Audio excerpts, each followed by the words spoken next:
এই জন্য বলে নারী চরিত্র বেজায় জটিল, কিছুই বুঝতে পারবে না। তা একদিন হিরণ্যকশিপুরের বন্ধুরা এলো তার রাজসভায়। কিরে বলি, ঘটকালিটা তো আমরাই করলাম, হ্যাঁ ওই মেয়ের সন্ধান দিলাম আমরা, আর বিয়েতে আমরাই বাদ হয়ে গেলাম। আরে কি খাওয়া দাওয়া তো কিছু দূরের কথা, একটা মিষ্টিও দিলি না, একটা কিছু খাওয়ালি না রে। আরে কালিদার নাতনি হয়েছে বলে আজকে মিষ্টি খাইয়েছে, তুই তো তাও খাওয়ালি না। খাওয়ালি না, দেখে শুনে দিলাম আমরা, আর আমাদেরকে ফাঁকি দিয়ে দিলি, কিচ্ছু খাওয়ালি না। তোর বউ এত ভালো গান করতে পারে, তোর ভালো বউ এত ভালো নাচ করতে পারে, তাও শোনালি না, দেখালি না, একটা মিষ্টিও খাওয়ালি না। হিরণ্যকশিপু বলছে তাই নাকি? আমার বউ ভালো গান করতে পারে, আবার নাচও করতে পারে। আচ্ছা বেশ, আমি তোদের কথা দিলাম, আগামীকাল তোরা আমার রাজসভায় আসবি সন্ধ্যাবেলা, খাওয়া দাওয়া হবে, আমার বউ রাজসভায় আসবে, তোদের গান শোনাবে, আবার সেই সঙ্গে তোদের নাচও দেখা। কথা দিলাম কাল সন্ধ্যাবেলা। কথা বলছিস? একদম হক কথা, হক কথার এক কথা লাখ কথা। আগামীকালই সব হবে। দেখো স্বামী কেমন স্বামী, এই জন্য বলে অসুর। স্ত্রীকে রাজসভায় নিয়ে যাবে আর ভরা আসনের মধ্যে তাকে দিয়ে নাচ করাবে, তাকে দিয়ে গান করাবে, এই হচ্ছে অসুরের প্রবৃত্তি। এলে স্ত্রীর কাছে, এই যে তুমি নাকি ভালো গান গাইতে পারো, তুমি নাকি ভালো নাচ করতে পারো। আচ্ছা বেশ শোনো, আগামীকাল আমার সব বন্ধু বান্ধব আসবে, আর সন্ধ্যাবেলা তুমি রাজসভায় যাবে, আর রাজসভায় গিয়ে ওই রাজসভায় আমার বন্ধুদের তুমি গান শোনাবে, নাচ দেখা। মা কয়াদুর মনে মনে ভাবছে, হায় হায় রে, আমি কার পাল্লায় পড়লাম। আমাকে মানে রাজার স্ত্রী, সে যে রাজরানী, তাকে বলছে বড় রাজসভায় গিয়ে নাচ গান করতে। এখন আমি যদি বারণ করি, এ তো অসুর, কিছুই তো বুঝবে না। তা প্রভু তুমি যদি পারো, তাহলে একমাত্র তুমিই করতে পারো, এই বিপদ থেকে তুমি আমাকে উদ্ধার করো। মা কয়াদুর বোকা ছিলেন না, মা বুদ্ধিমতী ছিলেন। হরিভক্ত যারা, তারা কখনো বোকা হয় না, তারা কিন্তু ভারী চালাক। তাদের বোকা ভাববেন না, বোকা সেজে থাকে কিন্তু বোকা নয়, তারা কিন্তু ভারী চালাক হয়। তা মা কয়াধুর তিনি বুদ্ধি করলেন, একজন নারী কি না করতে পারে। দেখো অনেক সময় হয় না, আমরা মেয়েরা হার মেনে যাই, আমার দ্বারা বুঝি কিছু হবে না। ভুল। একটা নারী সব পারে, কি না পারে একটা নারী। তা আজকে মা কয়াধুর একজন নারী হয়ে কি করলো দেখো, স্বামীকে বলছে, স্বামী তুমি তো আমায় বলছো রাজসভায় গিয়ে গান করতে, নাচ করতে, আজ 2 বছর হয়ে গেল আমি তো প্র্যাকটিসই করি না, তাহলে ওইভাবে গিয়ে যদি নাচ গান করি তোমার নাকটা কাটা যাবে না? তা আমি করতে পারি যদি একটু তুমি আমার সহযোগিতা করো। হিরণ্যকশিপু বলছে, আমি কি করব না, তুমি যদি একটু গানটা করো তাহলে আমি একটু নাচটা প্র্যাকটিস করতে পারি, আর রাজসভায় গিয়ে তোমার বন্ধুদের সামনে করলে তারা তোমার প্রশংসা করবে। কি কি কি গান গান করবো আমি? অসুরকে বলছে গান করতে। মা অসুর, অসুর যার মধ্যে কোনো সুর নেই, তাকে বলছে গান করতে। বলছে বারে এমন কিছু তো শক্ত নয়, আমি আপনাকে শিখিয়ে দিচ্ছি। বলবেন হরি তাল, হরি হরি হরি। তোমার সাহস তো কম না? আমার রাজত্বের মধ্যে যদি কেউ হরি বলে, আমি তার গর্দান নিয়ে বাড়ি চালিয়ে দিই, আর তুমি কিনা আমাকে বলছো হরি বলতে? বারে তোমাকে কোথায় হরি বলতে বললাম? আমি তো বললাম গান করতে। ও বুঝেছি, সবাইকে বারণ করো আর তুমি করবে, দরজা জানলা খোলা, কেউ যদি দেখে ফেলে চিন্তা করো না স্বামী, আমি সব বন্ধ করে দিচ্ছি। মা দরজা জানলা সব বন্ধ করে দিল।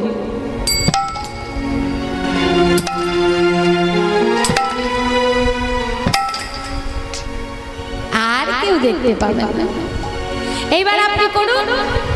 হিরণ্যকশিপুর গাইছে হরি হরি হরি হরি হরি হরি। আরে নাচ হচ্ছে। কি নাচ হচ্ছে এটা বলবি কি সব নাচ হচ্ছে বারে, আমি কি করব? কেন যেমন গান হবে, যেমন তাল হবে, নাচও না তেমন হবে। তুমি একটু ভালো করে গাও, আমিও ভালো করে নাচ করব। আচ্ছা, আমি বলে দিচ্ছি কেমন ভাবে গাইতে হবে। হরি বল রে, হরি বল রে, বল রে বল রে, হরি বল রে, হরি বল রে, হরি বল রে, হরি বল রে, বল রে, হরি বল রে, হরি বল রে বল রে, বল রে বল রে বল রে হরি বল রে হরি বল, হরি বল, হরি বল ভাই, একবার হরি বল হরি বল হরি বল ভাই হরি নাম ছাড়া জীবের কোনো গতি নাই। হরি বল, হরি বল, হরি বল ভাই, হরি নামে ছাড়া জীবের অন্য গতি নাই। হরি বল রে, বল রে, বল রে, বল রে, হরি বল রে। হরি বল রে, বল রে, বল রে, বল রে, হরি বল রে, বল রে বল মা কায়াধু দেখছে তার স্বামী হরি বল রে বলে ভালোই গান ধরেছে। এইবার মা কায়াধু নিজের নৃত্য শুরু করলো। শ্যামত আমি মেঘ ভরা,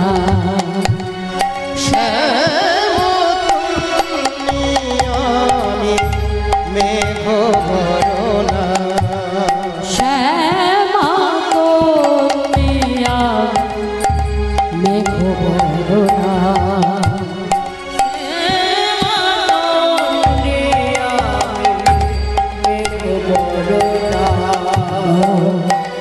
বৃষ্টিতে বৃষ্টি ঝড়ে ঝরনা, শ্যামত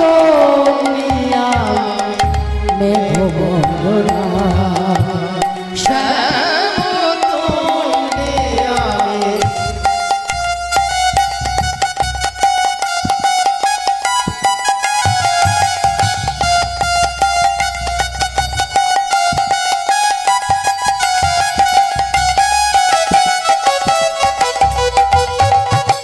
অনুধ্বনি মায়েরা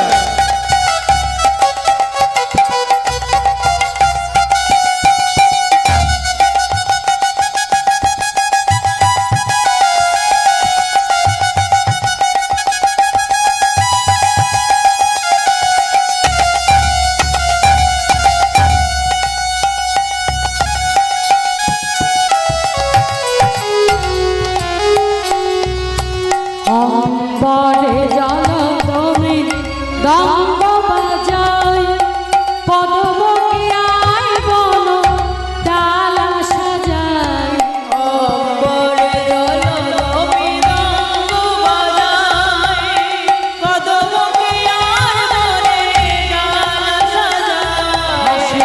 শশী কুসুমে ভরা নিরাভরণা, শশী কুসুমে ভরা মীরা ভরনা, বৃষ্টিতে বৃষ্টি ঝড়ে ঝরনা, শ্যামতন্নি আমি মেঘ বরণা, শ্যামতন্নি আমি, শ্যামতন্নি আমি, শ্যামতন্নি আমি।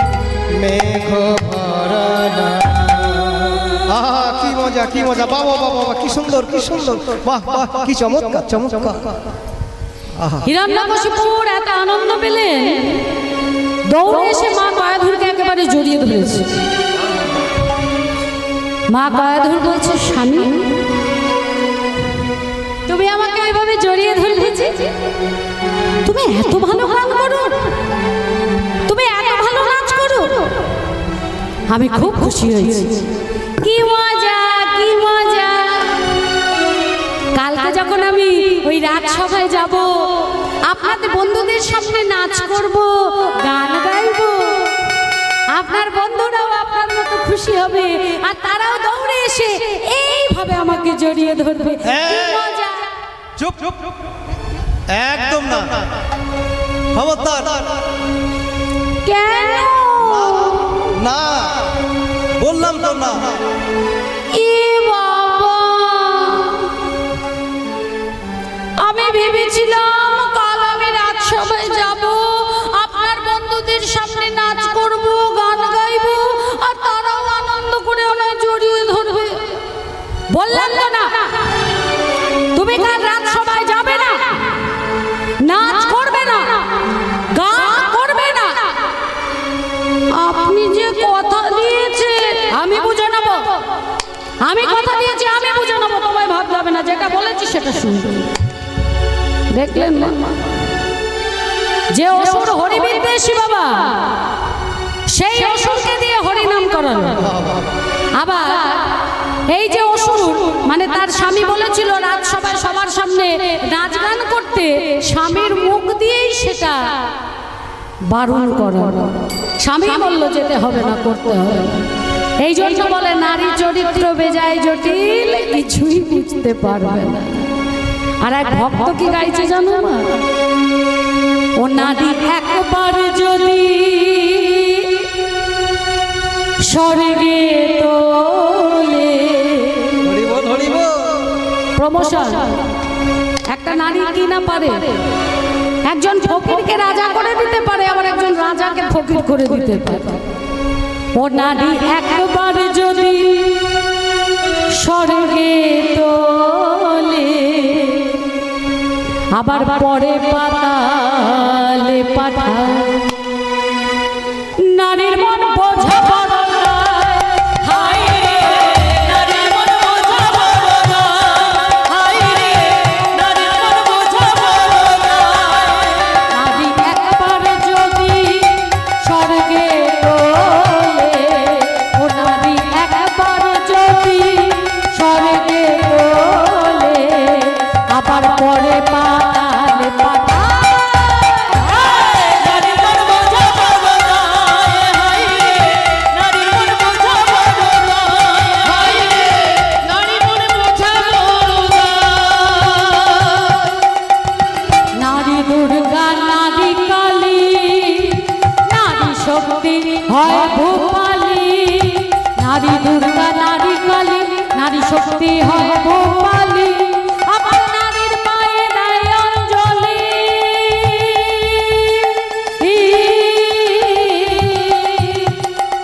আমার কৃষ্ণ গুণধর, নারীর পায়ে দেয় অঞ্জলি, কৃষ্ণ গুণধর, নারীর পদতলে শুয়ে আছে, ও নারীর পদতলে শুয়ে আছে। নারী সৃষ্টি, নারী স্থিতি, নারী প্রলয়। সেই জন্য ভগবান শ্রীকৃষ্ণ নারীর চরণে, রাধারানীর চরণে পুষ্পাঞ্জলি দিচ্ছে। সরবরল খণ্ডনম নম শিরসি মণ্ডলম দেহি পদপল্লব মুদার। আবার আরেকজন দেখুন, তিনি নারীর চরণের তলাতেই শুয়ে আছেন। তাকে যত ভালো পালনকেই দিন না কেন তার পছন্দ নয়, ওই নারীর চরণের তলটাই তার পছন্দ। কে শুয়ে আছে মা? জোরে বলো। হ্যাঁ হ্যাঁ হ্যাঁ ঠিক, একদম একদম ঠিক বলেছে। কালী শুয়ে আছে, ভোলানাথ দাঁড়িয়ে আছে। কালী শুয়ে আছে, কালী কালী শুয়ে আছে আর ভোলানাথ দাঁড়িয়ে আছে। ঠিক বলেছে।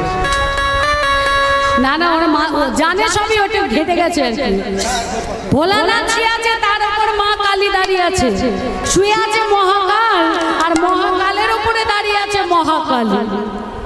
ও নারীর পদতলে শুয়ে আছে, নারীর পদতলে শুয়ে আছে। দেখো কেমন ভোলা মনসা, নারীর মন বোঝা বড় নয়, হায় রে, নারীর মন বোঝা বড় নয়, হায় রে, নারীর মন বোঝা বড় নয়।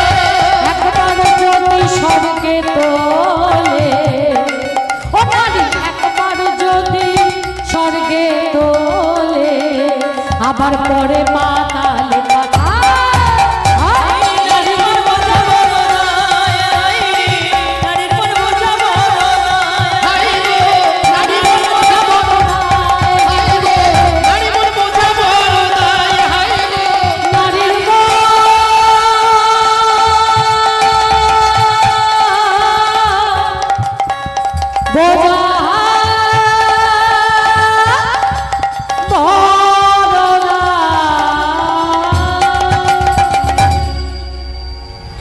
এরপর মা কায়াধুর হন অন্তঃসত্ত্বা, আর হিরণ্যকশিপুর 1,00,000 বৎসরের জন্য যান তপস্যা।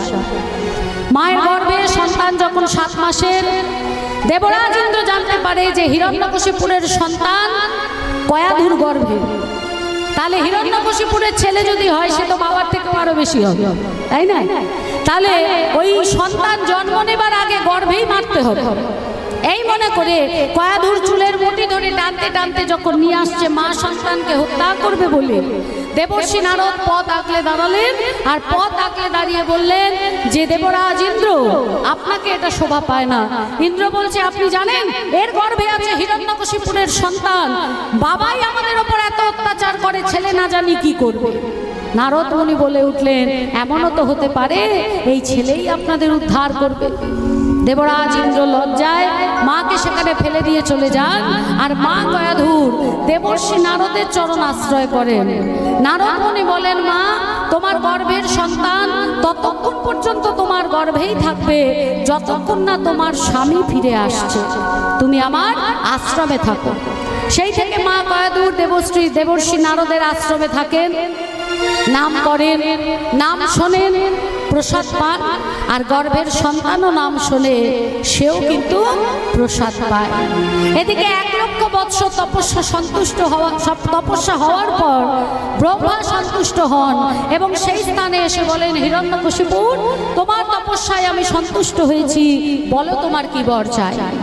হিরণ্যকশিপুর বলে উঠল, আমি অমর হতে চাই। ব্রহ্মা বললেন, অসম্ভব, অমরত্বের বর আমি তোমায় দিতে পারবো না, এর বাইরে যদি তুমি কিছু চাও আমি তোমায় অবশ্যই দেব। বেশ, এর বাইরেই যদি দিতে হয় তাহলে আপনি আমাকে এই বর দিন, আমার আকাশেও মৃত্যু হবে না, পাতালেও মৃত্যু হবে না, তথাস্তু। আমার উপরেও মৃত্যু হবে না, নিচেও মৃত্যু হবে না, তথাস্তু। দিনের বেলাও মৃত্যু হবে না, রাতের বেলাও মৃত্যু হবে না, তথাস্তু। নারীর হাতেও মৃত্যু হবে না, পুরুষের হাতেও মৃত্যু হবে না, অস্ত্রেও মৃত্যু হবে না, শস্ত্রেও মৃত্যু হবে না, তথাস্তু। হিরণ্যকশিপুর মনে মনে ভাবছে, সব দিক থেকে যখন আমি বেঁচেই গেলাম তাহলে ঘুরে ফিরে সেই তো আমি অমরই হয়ে গেলাম। এবার হিরণ্যকশিপুর ফিরে এলেন, আর তখন জন্ম হলো অসুরের ঘরে সাধু সন্তান প্রহ্লাদের। হিরণ্যকশিপুর সমস্ত কিছু শুনে স্বর্গ রাজ্য আক্রমণ করলেন। দেবাদিদেব মহাদেব তখন ধ্যানে ছিলেন, আর সমস্ত দেবতারা তার কাছে গিয়ে ধ্যান ভাঙানোর জন্য স্তব স্তুতি করছে। জটাটবি জলদ গলদ বাহুবিধস্তনে কলেবলম বলম্বিতম ভুজঙ্গতুণ্ড মালিকা ধগট ধগট ডবট ডবট কিনাটপর চবর চব চকারো চন্দ মুন্ডব কেন তো না শিব শিবম শিবম শিবম জটাকটাক্ষ সম্ভবম নলিনী নীল নির্জনে বিরাজমান বিরলি বিরাজমান মুর্ধনি ধগত ধগত ধগত ধগত কিনাটपर के पावरे किशोर चंद्रशेखरम रतिपति क्षमा मामा मामा ओ नमः शिवाय। ओम नमः शिवाय। ओम नमः शिवाय।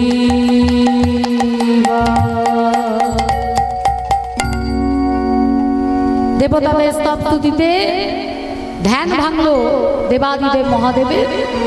মহাদেব বললেন, তোমরা লুকিয়ে পড়ো, হিরণ্যকশিপুর যেন তোমাদের খুঁজে না পায়। সবাই লুকিয়ে পড়লেন বাবা। আবার কেউ ইঁদুর, কেউ ছুঁচো, কেউ বেড়াল, এইভাবে ছোট ছোট পোষ্য রূপ ধরে লুকোতে থাকলেন। দেবর্ষি নারদ এসে বলছে, প্রভু প্রভু তুমি লুকিয়ে পড়ো প্রভু, ওই হিরণ্যকশিপুর না হলে তোমায় ছাড়বে না। ভগবান লুকিয়ে পড়লেন। হিরণ্যকশিপুর 3 দিন ধরে স্বর্গরাজ্য অত্যাচার চালালো, কিন্তু ভগবানকে খুঁজে পেল না। অবশেষে 3 দিন পরে হিরণ্যকশিপুর যখন স্বর্গরাজ্য ছেড়ে চলে গেল, তখন নারদ মুনি ভগবানকে ডাকছে, প্রভু হিরণ্যকশিপুর চলে গেছে, তুমি বেরিয়ে এসো প্রভু। ভগবান বেরিয়ে এলেন। নারদ মুনি জিজ্ঞেস করছে, আচ্ছা প্রভু তুমি কোথায় লুকিয়েছিলে? 3 দিন ধরে স্বর্গরাজ্য খোঁজার পরেও ওই অসুর তোমায় খুঁজে পেল না। ভগবান বললেন, আমি ওই অসুরের হৃদয় মাঝেই লুকিয়েছিলাম। ও আমাকে দেখতে পায়নি, তার কারণ ও হলো অহংকারী অসুর, ও মাথা করতে জানে না। আর হৃদয় মাঝে আমাকে দেখতে গেলে মাথাটা নিচু না করলে আমাকে দেখা যায় না। শুধু হিরণ্যকশিপুর কেন, প্রত্যেকটি জীবের হৃদয় মাঝে আমি লুকিয়ে আছি। জীব কেউ দেখতে পায়, কেউ দেখতে পায় না। কবিগুরু রবীন্দ্রনাথ ঠাকুর একটা সুন্দর গান লিখেছেন, আমার হিয়ার মাঝে লুকিয়েছিলে, দেখতে আমি পাইনি, তোমায় দেখতে আমি পাইনি। আমার হিয়ার মাঝে লুকিয়েছি, দেখতে আমি পাইনি, তোমায় দেখতে আমি পাইনি। বাহির পান চোখ মেলেছি, বাহির পানে আমার হৃদয় পানে চাইনি। আমার হিয়ার মাঝে লুকিয়েছি, দেখতে আমি পাইনি, তোমায় দেখতে আমি পাইনি। আমাদের প্রত্যেকের হৃদয় মাঝে লুকিয়ে আছে ভগবান। আমরা মাথা নিচু করতে পারি না, তাই আমরা ভগবানকে দেখতে পাই না। হিরণ্যকশিপুর ফিরে এলেন, ছোট্ট প্রহ্লাদকে কোলে নিয়ে আদর করতে করতে জিজ্ঞেস করছে, হ্যাঁ রে প্রহ্লাদ, আজ সারাদিন ধরে যা যা খেয়েছিস সব থেকে কোন খাবারটা তোর ভালো লেগেছে? ছোট্ট ছেলে বলে উঠলো, বাবা হরির প্রসাদ। যেই বলেছে মা হরির প্রসাদ, ওই উঁচু লম্বা অসুর হিরণ্যকশিপুর কোল থেকে ছোট ছোট প্রহ্লাদকে ছুঁড়ে আছাড় মেরে নিচে ফেলে দিল। বাচ্চা কেঁদে উঠল, মন্ত্রী ছুটে এসে বলছে, কি করছেন মহারাজ? অসুরদের সম্পর্কে আপনার ছেলে জানে না, তাই ওকে এটা জানাতে হবে। ও অসুর কুলের সন্তান, আর জানাবার জন্য ওকে গুরুকুলে পাঠাতে হবে। ছোট্ট প্রহ্লাদকে গুরুকুলে পাঠানো হলো। গুরুমশাই শিক্ষা দিচ্ছে, অওয়া শিখিয়েছে, এবার ক খ শেখাবে মা। বলছে, বলতো বাবা, কয়ে কাকাতুয়া। যেই কয়ে কাকাতুয়া বলছে, অমনি ছেলে কাঁদতে আরম্ভ করছে। আরে কাঁদছিস কেন? বল বল, কয়ে কাকাতুয়া। আরো জোরে জোরে কাঁদছিস কেন? ওগো গুরু মশাই গো, ক লিখতে গেলে আগে 3টে দাগ দিতে হয় ক, তারপরে মাথায় কুণ্ডলিনী দিলে তবে হয় ক। ওই যে 3টে দাগ, ওই 3টে দাগ কি জানো? প্রথম দাগেতে হয় ব্রহ্মা বিদ্যমান, দ্বিতীয় দাগেতে হয় বিষ্ণুর অধিষ্ঠান, তৃতীয় দাগেতে মহাদেবের মখালি। আর কুণ্ডলিনীর মধ্যে কে আছে জানো? আমার রাধা বিনোদিনী, আমার রাধা বিনোদিনী, ওই কুণ্ডলিতে আছে আমার রাধা বিনোদিনী। ওই কুণ্ডলিতে আছে আমার রাধা বিনোদিনী। তাই কতে কাকাতুয়া নয় গুরু মশাই, কতে হলো কৃষ্ণ। কতে কি? জোরে বলো। হ্যাঁ, কৃষ্ণ নাম করো ভাই, জগতের সার। কৃষ্ণ নাম করো ভাই, জগতের সার। কৃষ্ণ নাম করো ভাই, জগতের সার। কৃষ্ণ নাম করো ভাই, জগতের সার। খগেশপতি যিনি জগৎ মূলাধার, খগেশপতি যিনি জগৎ মূলাধার, খগেশপতি যিনি জগতে মূলাধার। পথে গান করে বেদ পুরাণ সর্বশাস্ত্রে শুনি, গান করে বেদ পুরাণ সর্বশাস্ত্রে শুনি, গান করে বেদ পুরাণ সর্বশাস্ত্রে শুনি, গান করে বেদ পুরাণ সর্বশাস্ত্রে শুনি। জগতের সার তিনি জগৎ চিন্তামণি, জগতের সারে যিনি জগৎ চিন্তামণি, জগতের সার তিনি জগৎ চিন্তামণি, জগতের সারে যিনি জগৎ চিন্তামণি, জগৎ চিন্তামণি, জগতের সারে যিনি জগৎ চিন্তামণি, এই জগতের সারে যিনি জগৎ চিন্তামণি। তাহলে কতে কাকাতুয়া নয়, কতে হলো কৃষ্ণ। গুরুমশাই বলছে তোর বাবা এখানে পড়াশোনা করতে পাঠিয়েছে আর তুই এইসব করছিস, তোর বাবাকে কিন্তু বলে দেবো। কিছুদিন বাদে হিরণ্যকশিপুর যখন এলেন, ছোট্ট প্রহ্লাদ গিয়ে পিতাকে প্রণাম করতে, হিরণ্যকশিপুর ভাবলেন আমার ছেলে বুঝি ঠিক পথে মানে অসুরের পথে এসছে।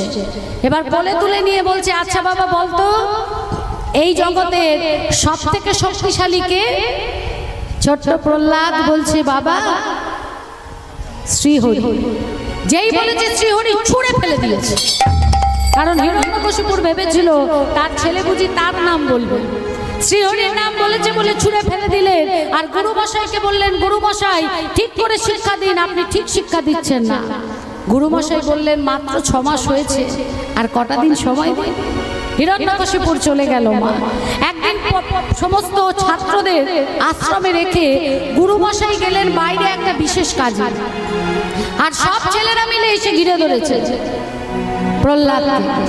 এই প্রহ্লাদ তুই তোর বাবাকে ভয় পাস না? প্রহ্লাদ বলছে না। সে কি রে, আমার বাবা ভয় পায়, ঠাকুর দাদা ভয় পায়, ঠাকুর দাদার বাবা মানে আমার বড় দাদু ভয় পায়, আমার দাদা মশাই ভয় পায়, আর তুই ভয় পাস না?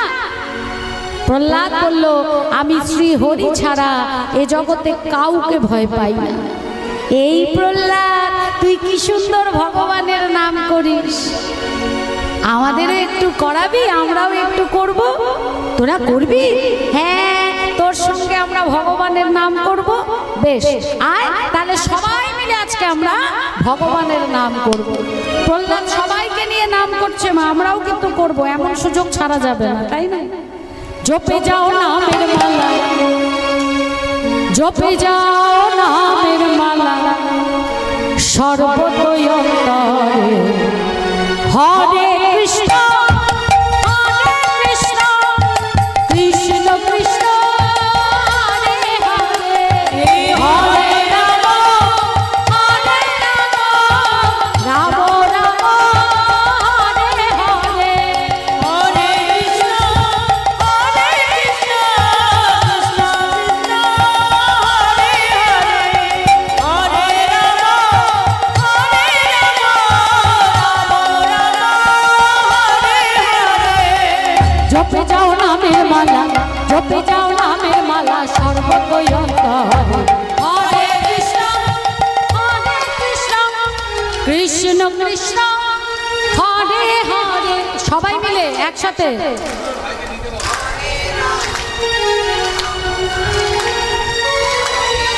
পিছনে করছে না, আর একটু জোরে হবে, সবাই হাতে তালি দিয়ে হরে কৃষ্ণ। আহা জোরে হরে রাম, সবার হাত দিচ্ছে না। বাবা হরে কৃষ্ণ, বাবা আহা হরে বল।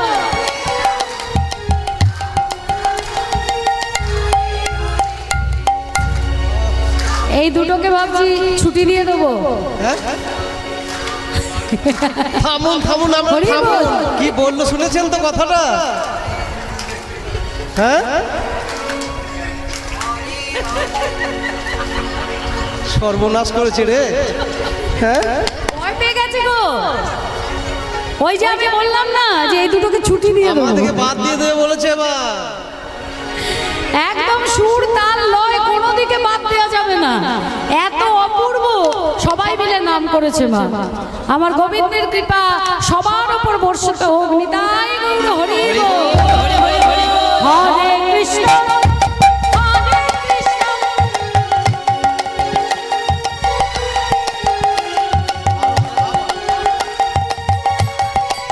বাবা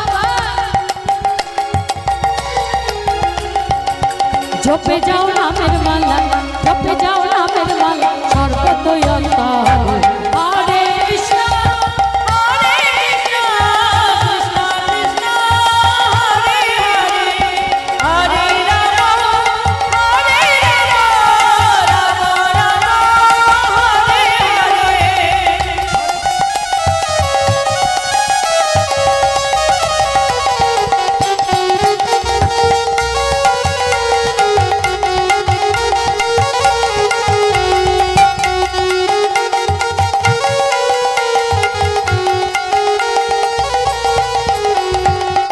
এই নাম যে বাবা যে মন রসনায় কামনা বাসনা তার দূরে চলে যায়।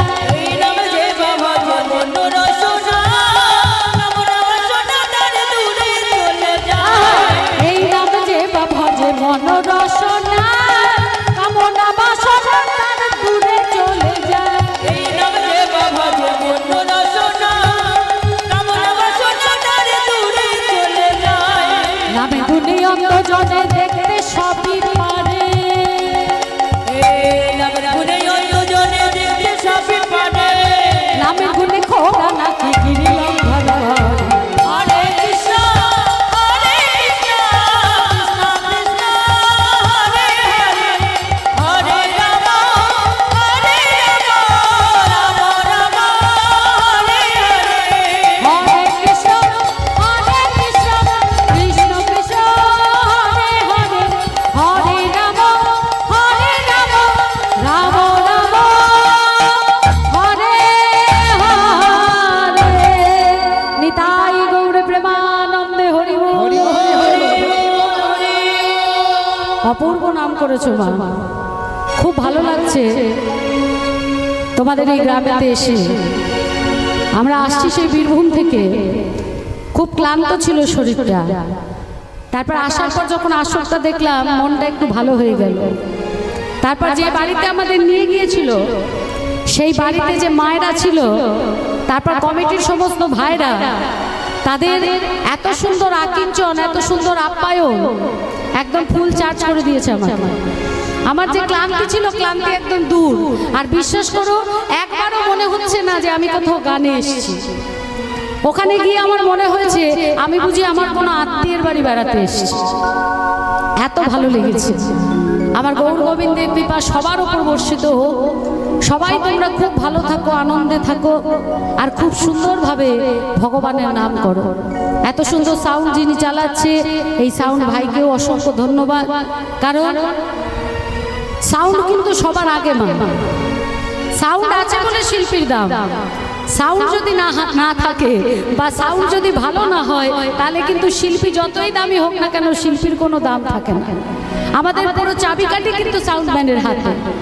তাই সাউন্ডম্যান কমিটির প্রত্যেকটি সদস্য যে যেভাবে এই হরিবাসনের জন্য সেবা করেছে, এবং গ্রামের প্রত্যেকটি গ্রামবাসীর জন্য, সেই সঙ্গে ইউটিউবার এসছে। আজকে ইউটিউবাররা অনেকে আছে যারা কীর্তন শুনতে আসতে পারে না। আজকে এই ইউটিউবারদের জন্যই কিন্তু তারা ঘরে বসে কীর্তন শুনতে পাচ্ছে।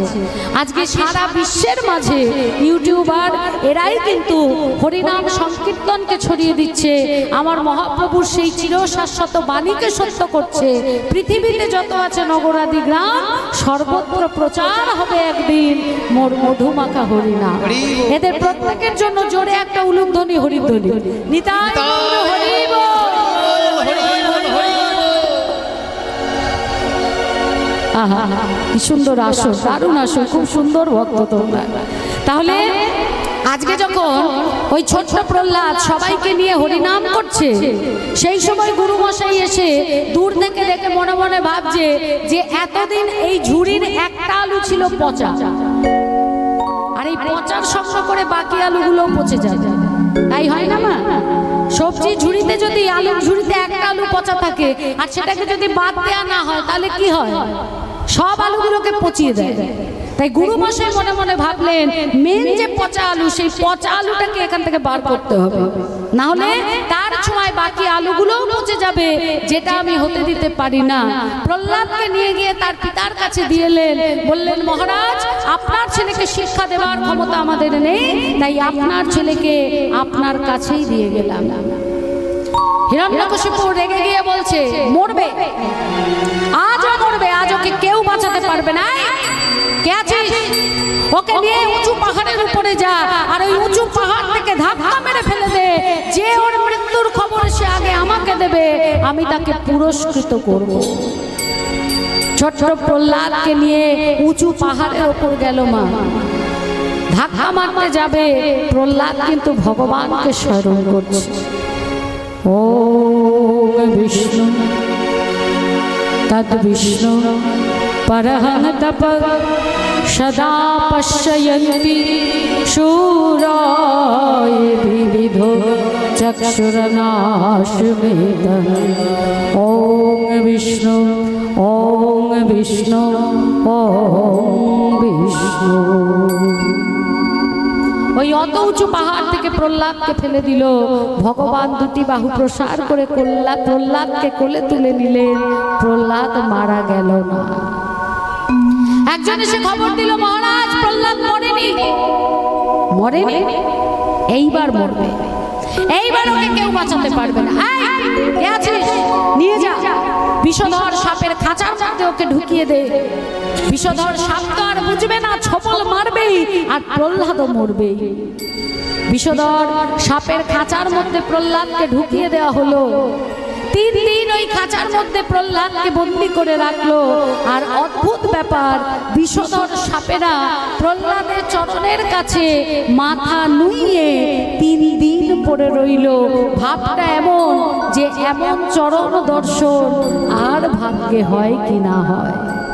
তাহলে সাপের ছোবলেও মরলো না। শেষে বলল কড়াইয়ের মধ্যে তেল গরম কর, ওই ফুটন্ত তেলে ওকে ফেলে দে, এইবার তো মরবে।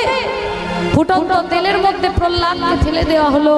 ভগবানের কৃপায় ফুটন্ত তেল ঠান্ডা হয়ে গেল, প্রহ্লাদ মারা গেল না। এইবার বললেন পাগল হাতির পায়ের তলায় ফেলে দে। পাগল হাতির পায়ের তলায় ফেলে দিল মা। হাতি পা ফেলতে যাবে, হঠাৎ করে প্রহ্লাদকে দেখে পাটা সরিয়ে সুরে করে প্রহ্লাদকে মাথার উপর তুলে নিয়ে কি করলো জানো? নাচিতে লাগিল, নাচিতে লাগিল, নাচিতে লাগিল, নাচিতে লাগিল, পেয়েছি পেয়েছি বলে নাচিতে লাগিল। আমি পেয়েছি বলে নাচিতে লাগিল, পেয়েছি পেয়েছি বলে নাচিতে লাগিল। পেয়েছি বলে বহু ভাগ্যের ফলে হরে হরে ভাগ্যের ফলে, ভাগ্যের ফলে, ভাগ্যের ফলে পেয়েছি বলে নাচিতে লাগিল। তাহলে মস্ত হাতির পায়ের তলাতে চাপা খেয়েও কিন্তু প্রহ্লাদ মরল না। হিরণ্যকশিপু বলছে এইবার ওকে কেউ বাঁচাতে পারবে না, এইবার ওকে ও মরবে। কে আছিস? প্রহ্লাদকে নিয়ে গিয়ে অন্ধকার কারাগারে বন্দি কর। 1 ফোঁটা জল দিবি না তৃষ্ণা নিবারণের জন্য, 1 ফোঁটা খাবার দিবি না ক্ষুধা নিবারণের জন্য। জল না খেয়ে খাবার না খেয়ে ওইটুকু ছেলে কতদিন বাঁচবে? এইবারও মরবে। ছোট্ট ছেলেটাকে নিয়ে গিয়ে কারাগারে নিক্ষেপ করা হলো। দেখতে দেখতে 1 দিন 2 দিন 3 দিন 4 দিন পার হয়ে গেল। 5 দিনের দিন মা আর স্থির থাকতে পারলেন না। মা স্থির থাকতে পারলেন না। মা থালার মধ্যে নাড়ু আর হাতে জল নিয়ে ছুটে যাচ্ছে কারাগারে ছোট্ট ছেলেটাকে খাওয়াবে বলে। দাড়ি পথ আগলে দাঁড়ালো। কোথায় যাচ্ছেন রানীমা? মা বলে উঠল, ওরে দাড়ি, আমার যে ছেলেটা একদম ছোট, আজ 5 দিন ধরে আমার ছেলেটা যে কিছু খায়নি, দাঁড়িয়ে আমাকে একটুখানি আমার ছেলের কাছে যেতে দে, আমি নিজে হাতে ওকে একটু নাড়ু খাইয়ে আসি।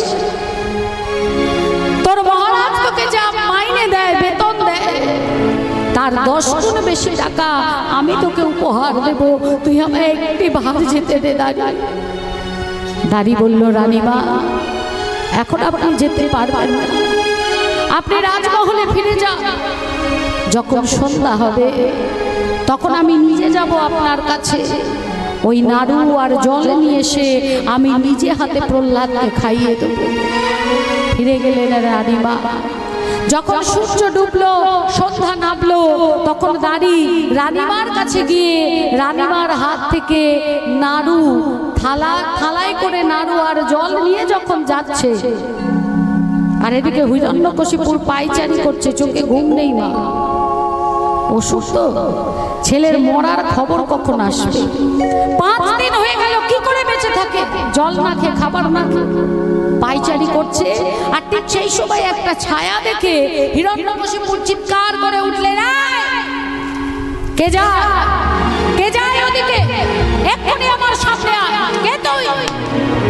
নাড়ুর থালা আর জলের গ্লাস নিয়ে যখন সামনে এসে দাঁড়িয়েছে, হিরণ্যকশিপুর বলছে, তাই তো বলি, ওইটুকু একটা ছেলে খাবার না খেয়ে, জল না খেয়ে 5 দিন বেঁচে আছে কি করে? এই তোদের মতো বিশ্বাসঘাতকদের জন্য বেঁচে আছে, তবে আজ আর ওর বাঁচবে না, আর ছাড়বে।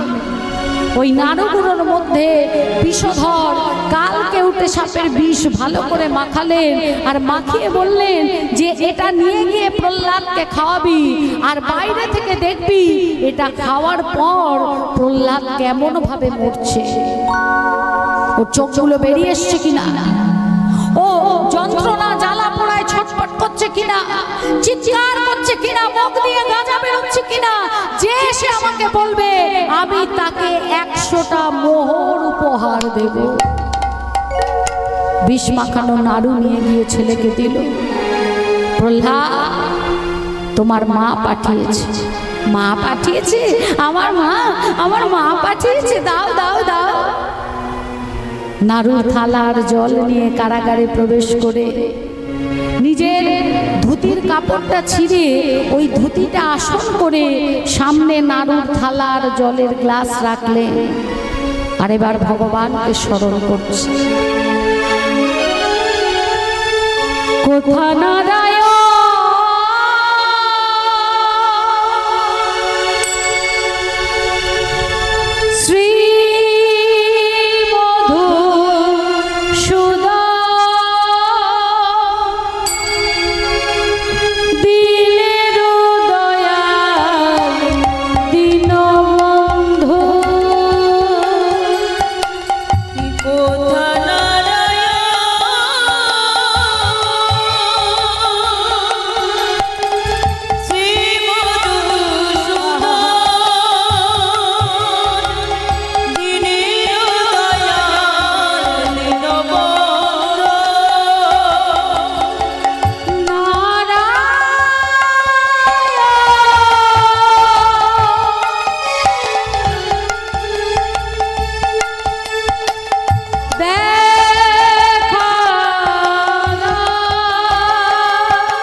কারাগারের দিকে তাকিয়ে দেখলো, হঠাৎ অন্ধকার কারাগার আলোয় আলোকিত হয়ে উঠেছে।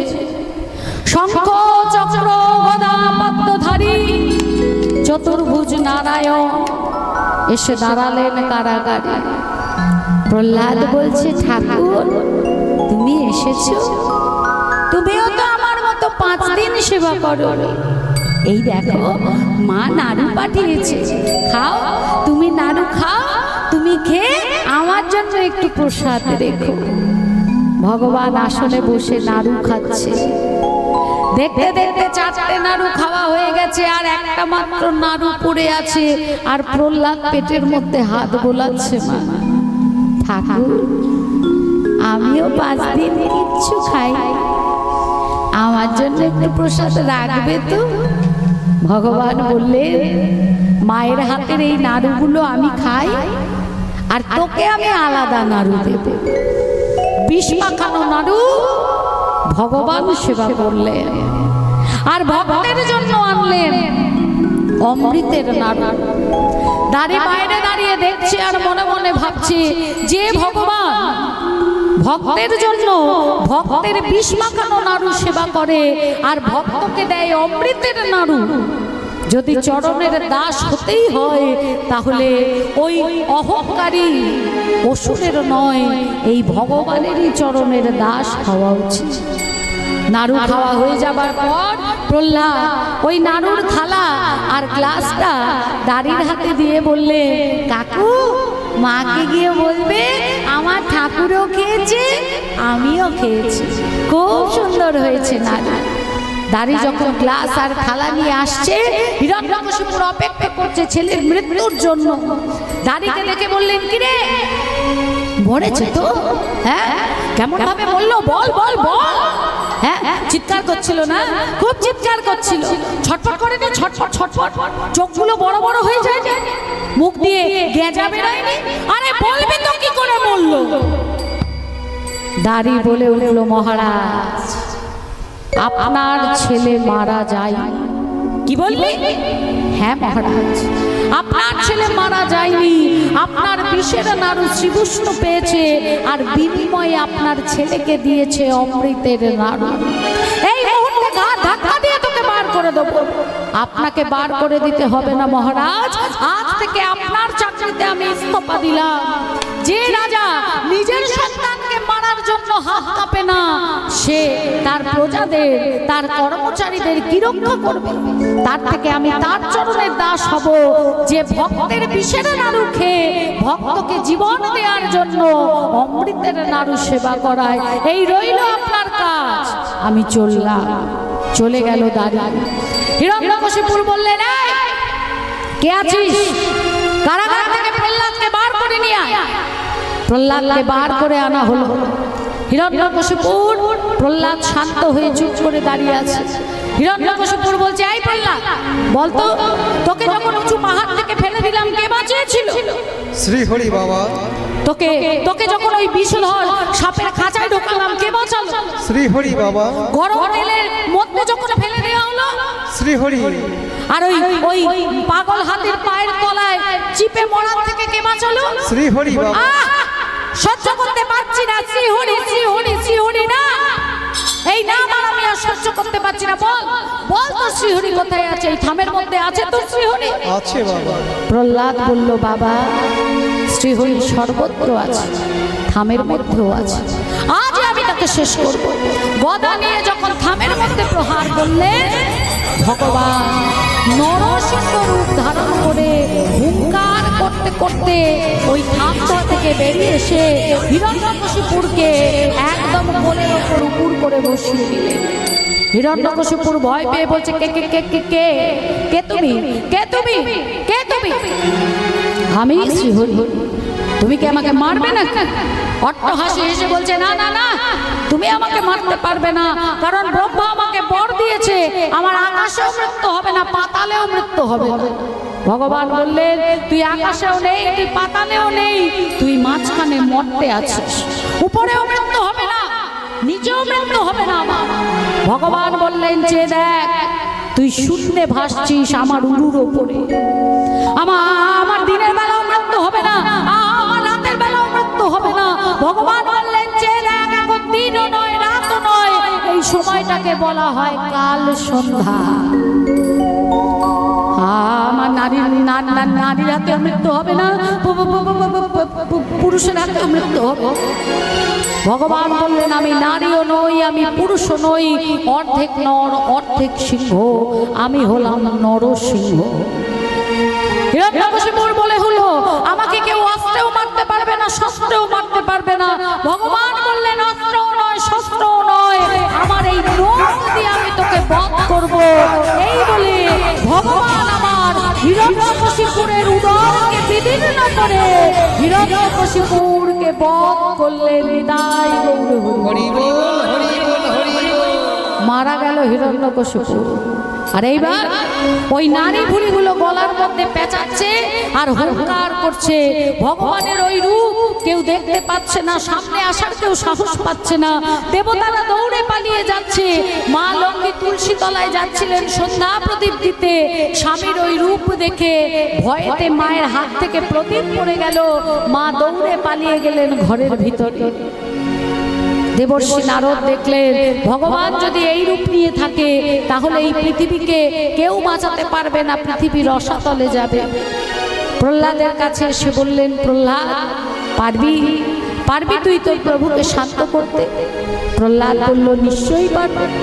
ছুটে আস্তে আস্তে এগিয়ে গিয়ে যখনই ভগবানের উরুতে হাত দিয়েছে ভগবান প্রহ্লাদের দিকে তাকালেন, তাকিয়ে বললেন হ্যাঁ রে প্রহ্লাদ, আমাকে দেখে দেবতারা ভয় পাচ্ছে, আমাকে দেখে আমার স্ত্রী ভয় পাচ্ছে, আর আমাকে দেখে তোর ভয় লাগছে না? প্রহ্লাদ বলে উঠল ঠাকুর, বনের মধ্যে সিংহ যখন গর্জন করে সিংহের হুঙ্কারে পশু পাখি সবাই পালিয়ে যায়, কিন্তু সিংহ শাবক সে কখনো ভয় পায় না, কারণ সে জানে সে তার পিতার কাছে নিরাপদ। আমি তো তোমার সন্তান, তাই আমি ভয় পাচ্ছি না। ভগবান বুকের মধ্যে জড়িয়ে ধরলেন প্রহ্লাদকে। বল প্রহ্লাদ তোর কি চাই? প্রহ্লাদ বলছে ঠাকুর, ও ঠাকুর আমি তো তোমার কাছে চাইবো, কিন্তু তার আগে আমি তোমায় যে রূপে রেখেছিলাম তুমি সেই রূপে ফিরে এসো ঠাকুর। তোমার এই ভয়ঙ্কর রূপ যে আমি দেখতে পাচ্ছি না, আমার যে কষ্ট হচ্ছে, আমি যে রূপ দেখেছি তুমি সেই রূপে একবার দাঁড়াও। প্রহ্লাদের কথায় ভগবান বিষ্ণু রূপ ধারণ করলেন এবং প্রহ্লাদকে বললেন বল তুই কি চাস? প্রহ্লাদ বলছে ঠাকুর যদি দিতেই হয় তাহলে এই বর দাও, আমার পিতা যত পাপ করেছে সব পাপ আমার, আর আমি যদি কিঞ্চিৎ পুণ্যও করে থাকি সেই সব পুণ্য আমার পিতা।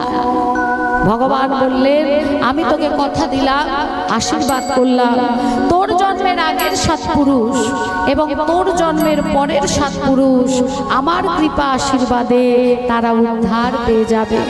শুধু তাই নয়, এ জগতে যদি প্রহ্লাদের মতো কোনো সন্তান হয় সেই বংশে সেই সন্তানের আগের 7 পুরুষ এবং পরের 7 পুরুষ বিনা সাধন ভজনে অনায়াসে ভগবানের কৃপায় ভব নদী পার হবে। ভগবান ভক্তকে বুকের মধ্যে জড়িয়ে ধরলেন আর ভক্ত আর ভগবানের মিলন হইল,